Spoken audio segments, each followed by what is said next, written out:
Welcome to our channel. నేను Naveen. Big boss 9లో Tanuja రన్నర్గా నిలిచినప్పటికీ కూడా తర్వాత జరుగుతున్న పరిణామాలు మాత్రం ప్రతిదీ ఆశ్చర్యకరంగా ఉంది. ఒకంత హ్యాపీనెస్ తీసుకొచ్చే అంశమే. సలార్, కేజీఎఫ్ లాంటి మ్యూజిక్ డైరెక్టర్లు ట్వీట్స్ చేయటం, అది తనూజ గారు స్టేటస్లో పెట్టుకోవడం హ్యాపీగా చెందే అంశమే. కాకపోతే ప్రేక్షకుల మధ్యలో మాత్రం చాలా క్వశ్చన్స్ ఉన్నాయి. నెక్స్ట్ ఆమె లైఫ్లో ఎలా కంటిన్యూ అవబోతుంది, ఏ ప్రాజెక్ట్స్ ఉన్నాయని. ఆ అంశాల గురించి మనతో మాట్లాడడానికి సీనియర్ అనలిస్ట్ శ్రవణ్ గారు ఉన్నారు. సార్తో మాట్లాడదాం. నమస్తే. నమస్తే అండి. బిగ్ బాస్ 9 రన్నర్గా నిలిచిన తనూజాకి సలార్, కేజీఎఫ్ డైరెక్టర్ మెసేజ్ చేయటం, అది స్టేటస్లో పెట్టుకోవటం ఇప్పుడు ప్రేక్షకులకి వడ్డింపుగా తయారైంది. సో దాన్ని మనం ఎలా చూడాలి, లేకపోతే ఏదైనా ప్రాజెక్ట్కి కొంచెం అప్డేట్గా చూడాలా, ఎలా అండి? రన్నర్ విన్నర్ అయిపోయింది. యాక్చువల్గా రన్నర్ విన్నర్ విషయం క్లోజ్ అయిపోయిన తర్వాత బ్యాక్ అండ్ డిస్కషన్స్ అదే చూసాం. కళ్యాణ్ వాట్ నెక్స్ట్, సినిమాలకు పోతాడా, ఆర్మీలకు పోతాడా, ఇంకేం జరుగుతుందని ఒక చర్చ జరుగుతుంది.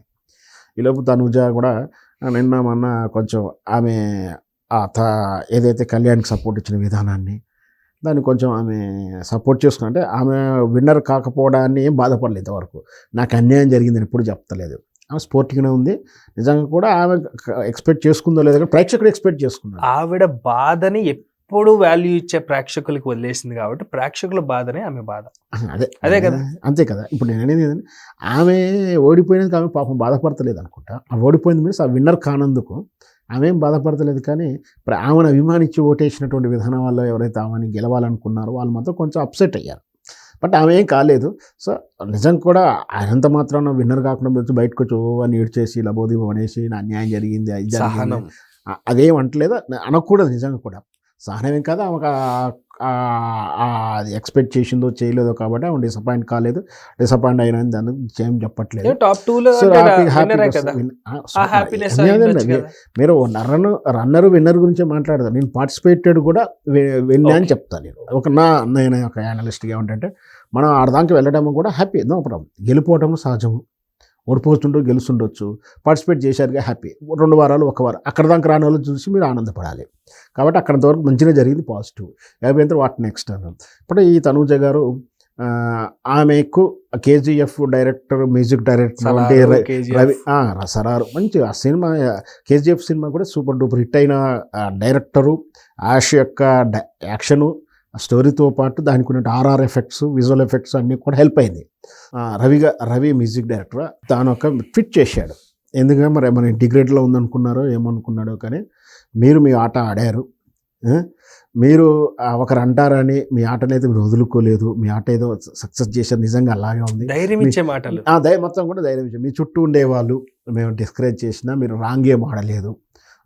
మీరు ఒంటరి వాళ్ళు ఏం కాదు, మీకు మద్దతు ఉంది, మేము ఉన్నాం అంటూ కూడా పాజిటివ్గా చెప్పారు. దాన్ని రీట్వీట్ చేసుకుందామే బహుశా ట్విట్టర్లో అనుకుంటా. సో మేబీ ఆమెకు మరి అక్కడ ఉన్నటువంటి కన్నడ ఇండస్ట్రీ నుంచి రిలేషన్స్ వల్ల కావచ్చు, మరి అది అభిమానం చేశారు. దీంతో ఇప్పుడు సలార్ డైరెక్టర్లను సలారు వీళ్ళ సినిమాలు కన్నడ సినిమాలు నటిస్తుంది అన్న ఒక వార్త కూడా ప్రారంభమైంది. వార్త అంత పెద్ద ఎస్టాబ్లిష్డ్ డైరెక్టర్స్ మెసేజ్ చేయటం, అది స్టేటస్ నిజంగా కూడా తనుజ ఆడినటువంటి రియల్ హ్యాపీనెస్. తనుజ ఆడుతున్నప్పుడు కూడా మంచి స్పిరిట్ ఉంది, మంచిగా ఆడుతుంది. ఆ ప్రేక్షకుడు ఆమె విన్ అవుతుందేమో అన్న స్థాయికి కూడా వెళ్ళిపోయారు. ఒకవైపు ఇమాన్యుల్ అవుతారనుకున్నారు, ఒకవైపు తనుజ కావాలనుకుంటున్నారు. అది అవుతాదేమో అనుకున్నారు. కొంతమంది ఊహించకుండా కళ్యాణ్ విన్నర్ అయిపోయాడు. సరే, అది ఏదన్నా సరే బిగ్ బాస్ అనేవాడిది ఫైనల్ నిర్ణయం కాబట్టి వాళ్ళకు మార్కుల ప్రకారం వాళ్ళు ఏమి చేయాలనుకున్నారో అట్లా ఇచ్చారు. సో తనూజ మీద అభిమానం ఉంది. ఈ తనూజ నెక్స్ట్ సినిమా చేసినా, సీరియల్ చేసినా ఇప్పుడంతా కూడా చర్చ అది. సినిమా ఇప్పుడు వాళ్ళు అయితే కేజీఎఫ్ యూనిట్ వాళ్ళు అభినందించారు. నెక్స్ట్ సినిమాలు ఏమైనా సంకేతం వచ్చినట్టుగా అప్డేట్ అనుకోవచ్చు, లేదా అర్థాన్ని ఏమైనా ఇస్తుందా ఆమె, మరి భవిష్యత్తులో క్లారిటీ వస్తుంది మనకు. సో ఇప్పుడు తనూజ గారి సీరియల్ కంటిన్యూ అవ్వాలంటే ఎంత టైం తీసుకోవాలి? No problem. నాకు తెలిసినంత వరకు ఇమ్మీడియట్లీ ఆమె వెళ్ళుండొచ్చు 1 వీక్. ఎందుకంటే ఇవి సక్సెస్ మీట్లు, వాళ్ళ అగ్రిమెంట్లు అవి ఉంటాయి. ఇంక పైగా బయటకు రాగానే సక్సెస్ మీట్లు, ప్రమోషన్ వీడియోలు కూడా చేస్తుంటారు కదా. 1 వీక్ తర్వాత ఆమె మళ్ళీ కంటిన్యూ సీరియల్స్కి వెళ్ళొచ్చు. అంటే వీళ్ళు బిగ్ బాస్కు రావడానికి కొంచెం 2 వారాల ముందు ఎలాంటి యాక్టిట్యూడ్లో వెళ్ళకుండా మొత్తం big boss point of view ఉండాలి. అలా అంటే ఏ జాబ్ చేస్తున్నా కూడా 15 రోజుల ముందే సెలవు తీసుకొని రావాలనేది ఉంటుంది. కానీ అయిపోయిన తర్వాత మాత్రం ఏం లిమిటేషన్ లేదు. ఆ వీక్ ఒక్కటే ఏదో ఉంటుంది. అయినా వాళ్ళు ఏమో అన్నారు. వీళ్ళు ఎక్కడ పోయినా చేయొచ్చు. But one thing preference. One thing, కానీ ఎక్కడికి వెళ్ళినా కూడా ఆ ఇంటర్నల్ ఫ్యాక్టర్స్, వాళ్ళు చెప్పబడిన ఫ్యాక్టర్స్ అవుతున్నాయో, ఇతర రెమ్యునరేషన్ ఇచ్చారు, ఈ కండిషన్స్ పెట్టాము, ఇట్లాగే ఉండమని చెప్పారు, ఇక్కడ మమ్మల్ని ఉంచారు, లేదా ఇట్లా ఏదో ఇంటర్నల్ బిగ్ బాస్ విషయంలో ప్రజలకు అక్కర్లేని విషయాలు ఏదైతే ఉన్నాయో వాటిని ఏవి కూడా డిస్కస్ చేయాల్సిన అవసరం లేదు. అంటే బిగ్ బాస్ ఎట్లా నిర్ణయించింది, ఎంత అమౌంట్ వచ్చిందని ప్రజలకు అవసరం లేదు. సో అట్లాంటి విషయంలో ప్లస్ ఇంకా కాంట్రవర్షన్, బిగ్ బాస్ మేనేజ్మెంట్ యొక్క నిర్ణయాల పట్ల కాంట్రవర్షన్గా మాట్లాడడం కానీ, పార్టిసిపేట్స్ విషయంలో ఒకటి రెండు చూసి చూడనట్టు ఊరుకుంటారు. అంటే ఆయన మీద ఈయన మీద వాళ్ళు కాంప్లైంట్ ఇచ్చుకునేటువంటి దానిపై తెలుసు. కానీ బిగ్ బాస్ మేనేజ్మెంట్ మీద, ఆ నిర్ణయాల మీద, హోస్ట్ అయిన నాగార్జున గారి మీద కానీ అట్లాంటి వాటి మీద ఎట్లాంటి కామెంట్స్ చేయకూడదు, ఎప్పటికీ చేయకూడదు.